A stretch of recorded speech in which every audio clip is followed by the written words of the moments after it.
Bismillahirrahmanirrahim. Assalamu alaikum students. Today we will discuss about law of mass action with the help of general expression. ठीक है, आज हम जो है वो जनरल एक्सप्रेशन की मदद से इक्विलिब्रियम कांस्टेंट अखज़ करना जो है वो सीखेंगे। लास्ट टाइम हमने लॉ ऑफ मास एक्शन पढ़ा था ना, तो उसके मदद से हम क्या करेंगे, अब इक्विलिब्रियम कांस्टेंट एक्सप्रेशन को अखज़ करेंगे। अब यहाँ पर आइए जनरल रिएक्शंस पर लॉ ऑफ मास एक्शन का इतलाक़ करते हैं। यहाँ पर क्या लिखा हुआ है, A small A capital A plus small B capital B plus और ये रिएक्शन होगा। ये दोनों रिएक्टेंट हैं आपके पास और ये क्या आपके पास प्रोडक्ट है, ठीक है। और इससे क्या बन जाएगा, small C plus capital C plus small D plus capital D, ये बन गई आपके पास प्रोडक्ट। ये दोनों के आपके पास प्रोडक्ट। और ये क्या लिखा हुआ है, एक रिवर्सिबल रिएक्शन लिखा हुआ है। और अब हमने इसके ऊपर जो है वो law of mass action apply करना है। अब यहाँ पर small A small B small C small D है, क्या है, ये इनकी मोल रेशियो है, ठीक है। ये मोल है, ये मोल की क्वांटिटी लिखी हुई है कि इतने मोल जो है वो यूज़ हुए यहाँ पर। फॉर एग्ज़ाम्पल अगर ये हो सोडियम, ए जो है वो सोडियम है, मैं एग्जांपल दे देता हूँ, ए क्या सोडियम, और ये यूज़ हुए 2 मोल सोडियम का यूज़ हुए, तो यहाँ पर मैं क्या लिख दूँगा 2। तो ये जो इनके साथ क्वांटिटी लिखी हुई है, बेसिकली ये इनके मोल के नंबर लिखे हुए हैं कि इतने मोल जो है वो इसमें यूज़ हुए हैं। और जो प्रोडक्ट के साथ लिखा हुआ है स्मॉल सी और स्मॉल डी, ये हमें बता रहा है कि इनके जो है वो इतने मोल जो है वो प्रोडक्ट हमारे पास बनी है, ठीक है। नेक्स्ट जो है वो मूव करते हैं। ये रिएक्शंस 2 रिएक्शंस फॉरवर्ड और रिवर्स रिएक्शन पर मुश्तमिल है। जिस तरह मैंने आपको बताया कि ये जो है वो एक रिवर्सिबल रिएक्शन है ये, और ये जो है वो 2 रिएक्शंस पर मुश्तमिल है, एक फॉरवर्ड है और एक रिवर्स है। इस कानून के मुताबिक किसी केमिकल रिएक्शन का रेट मुतवाज़न कीमी मसावात में रिएक्टेंट की मोलर कंसनट्रेशन के हासिल ज़रब के डायरेक्टली प्रोपोर्शनल होता है, जबकि रिएक्टेंट्स के मोल्स की तादाद को इनके मोलर कंसनट्रेशन का कुव्वत नुमा बना दिया जाता है। अब हम क्या करेंगे कि पहली बात तो ये कि वो कहता है कि रिएक्टेंट्स की मोलर कंसनट्रेशन के हासिल ज़रब के डायरेक्टली प्रोपोर्शनल होता है। हासिल ज़रब यानी कि आपने क्या करना है, ये आपने 2 को मल्टीप्लाई किया होगा ना इसके साथ सोडियम के साथ, तो ये इसका क्या हो जाएगा, हासिल ज़रब हो जाएगा। तो कहता है कि इनकी जो तादाद होती है वो इनके मल्टीपल यानी कि हासिल ज़रब के डायरेक्टली प्रोपोर्शनल होगी। इसके भी हासिल ज़रब के डायरेक्टली प्रोपोर्शनल, इसके भी और इसके भी।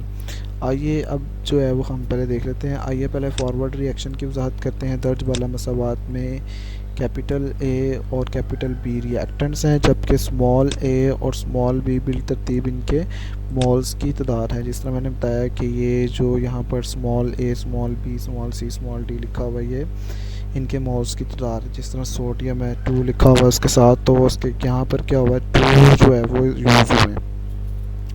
लॉ ऑफ मास एक्शन के मुताबिक फॉरवर्ड रिएक्शन का रेट, और अब देखें यहाँ पर बाद में उसने क्या कहा था, हम इनकी मोल्स की तादाद को इनके मोलर कंसनट्रेशन के कुव्वत नुमा बना दिया गया। अब यहाँ पर क्या हुआ है कि जो स्मॉल ए था वो कैपिटल ए का क्या बन गया, कुव्वत नुमा बन गया। इस जो कैपिटल बी था स्मॉल बी जो है वो उसका क्या बन गया, कुव्वत नुमा पावर बन गई। यहाँ पर देखें तो ये सोडियम लिखा हुआ था, अगर मैं इसको पावर बना कर लिखूँ तो मैं किस तरह लिखूँगा, मैं इसको लिखूँगा यहाँ पर Na, और ये मोलर कंसंट्रेशन आपको पता है कि जो है वो ब्रैकेट से शो करते हैं हम, और उसके बाद यहाँ पर ये कुव्वत नुमा इसकी पावर बन गई। तो इस तरह यहाँ पर लिखा हुआ है ये small A and small B.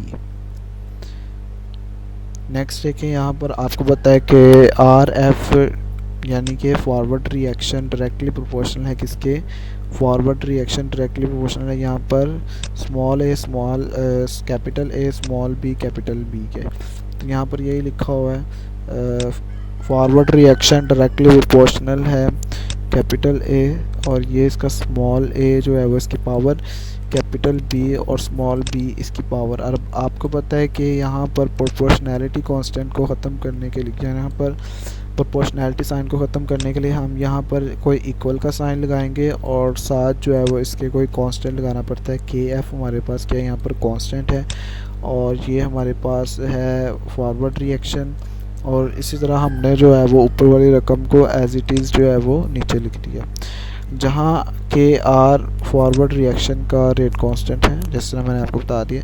इस तरह रिवर्स रिएक्शन का रेट कांस्टेंट सिमिलर होगा। आपको पता है कि यहाँ पर अगर रिवर्स रिएक्शन की बात करते हैं हम, ये रिवर्स रिएक्शन हो रहा है तो यहाँ पर रिएक्टेंट अब ये है और ये है, तो यहाँ पर सी कैपिटल जो है वो हम ब्रैकेट के अंदर लिखेंगे और इसका मतलब जो सी स्मॉल है वो ब्रैकेट के ऊपर आ जाएगा उसकी पावर बनकर, ठीक है।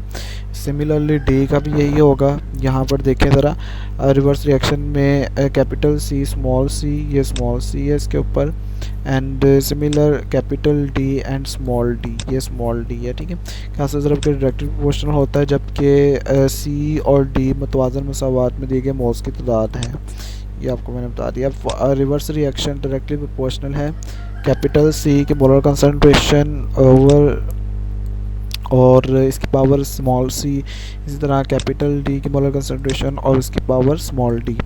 अब आपको सिमिलरली उसी वे में हम इस प्रोपोर्शनैलिटी साइन को ख़त्म करने के लिए इक्वल लगाएंगे और इसके साथ जो है वो हम एक कांस्टेंट यूज़ करते हैं, दैट इज़ के सी। अब ये वाला के सी जो है वो रिवर्स रिएक्शन का कांस्टेंट है, ठीक है। वो ऊपर वाला के एफ जो था वो फॉरवर्ड रिएक्शन का कांस्टेंट था। यहाँ K F reverse reaction K R sorry यहाँ K R reverse reaction rate constant है।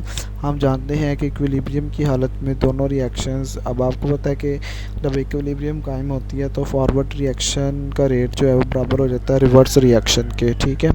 अब नेक्स्ट देखें ज़रा, तो आर एफ और आर आर की कीमतें दर्ज करने से, अब हम इनकी कीमतें दर्ज करेंगे, ठीक है। आर एफ की कीमत क्या थी हमारे पास, ये आर एफ की है वैल्यू, ये पुट करेंगे और आर आर की वैल्यू हमारे पास ये है, ये पुट कर देंगे।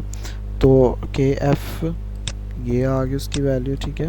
कैपिटल ए की मोलर कंसंट्रेशन स्मॉल ए, इसी तरह कैपिटल बी की मोलर कंसंट्रेशन स्मॉल बी। इसी वे में के एफ के आर जो था रिवर्स रिएक्शन जो था कैपिटल ए और इसकी मोलर कंसंट्रेशन, दैन जो है वो इसकी पावर इसकी क़ुव्वत में आ जाएंगी, मोल्स की तादाद, दैन डी और इसके मोल की तादाद। मसावात में कांस्टेंट को एक तरफ जबकि वेरिएबल्स को दूसरी तरफ रखने से ऊपर दी गए मसावात को 10 ज़ैल बन जाती हैं। अब आपको पता है हम क्या करेंगे, इस के आर को उठाकर इसके नीचे ले आएंगे, ठीक है, इसे डिवाइड कर देंगे और इसको उठाकर हम इसके नीचे ले आएंगे, इससे डिवाइड कर देंगे।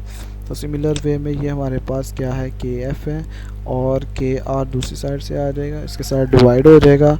देन हमारे पास क्या है, यहाँ पर ये प्रोडक्ट है और ये हमारे पास क्या है, रिएक्टेंट। अब आपको पता है कि एफ और के आर ये बराबर होता है के सी के, और के सी हमारे पास क्या है, इक्विलिब्रियम कांस्टेंट है। तो ये आपके पास इक्विलिब्रियम कांस्टेंट जो है वो हमने फाइंड कर लिया, ठीक है। तो जनरल एक्सप्रेशन की मदद से आपने इक्विलिब्रियम, अब पेपर में जो है वो क्वेश्चन इस तरह आता है, law of mass action general expression की मदद से बयान करें।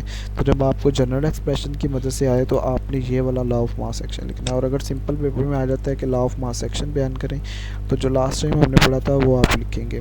इस एक्सप्रेशन को law of equilibrium constant expression कहते हैं, ठीक है।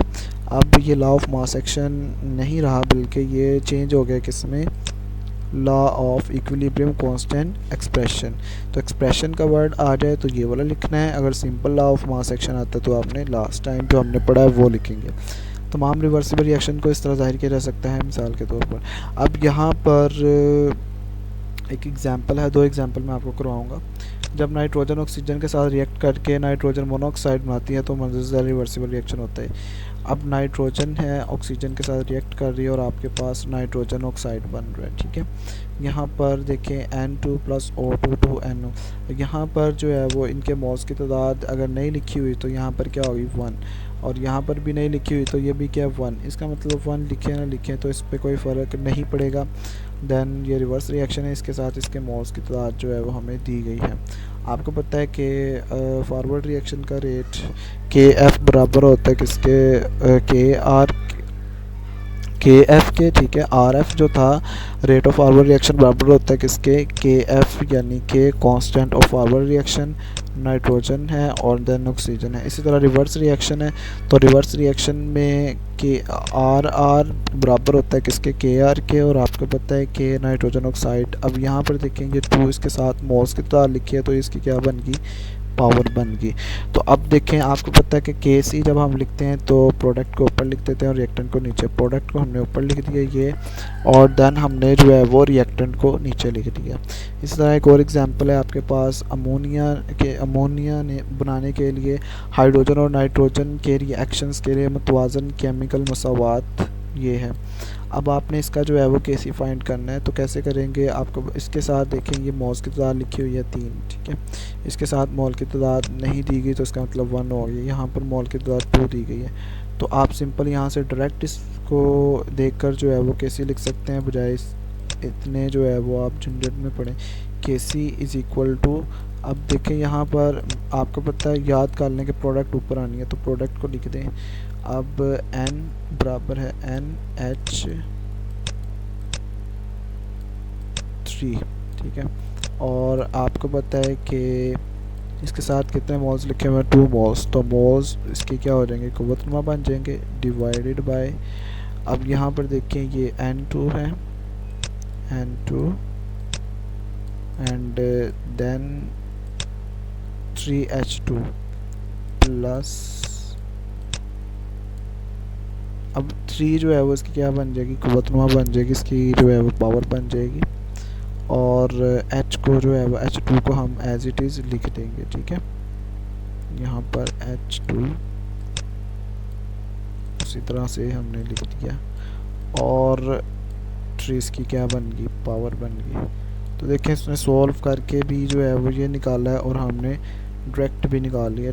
सॉल्व करके कैसे निकलेगा, के एफ़ की वैल्यू निकाल लें, आर एफ़ की वैल्यू निकाल लें, फिर आर आर की वैल्यू निकालें, और फिर जो है वो आप उनका कैसे लिख दें। अब आपका काम क्या है, मैं आपको एक जो है वो, एक तो आपने ये सारा याद करना है, और दूसरा मैं आपको एक एग्जांपल देता हूँ जिसके आपने केसी लिखने हैं। एक तो आप इसका केसी लिखें, H2 प्लस I2, ये आपने घर से सॉल्व करके लाना और चेक करना है मैंने, ये रिवर्सिबल रिएक्शन, एंड देन आपके पास क्या बन जाएगा, 2HI। तो इसका आपने क्या फाइंड करना है, केसी फाइंड करना है। इसी तरह एक और एग्जांपल जो है वो आपने करनी है, H2 या 2H प्लस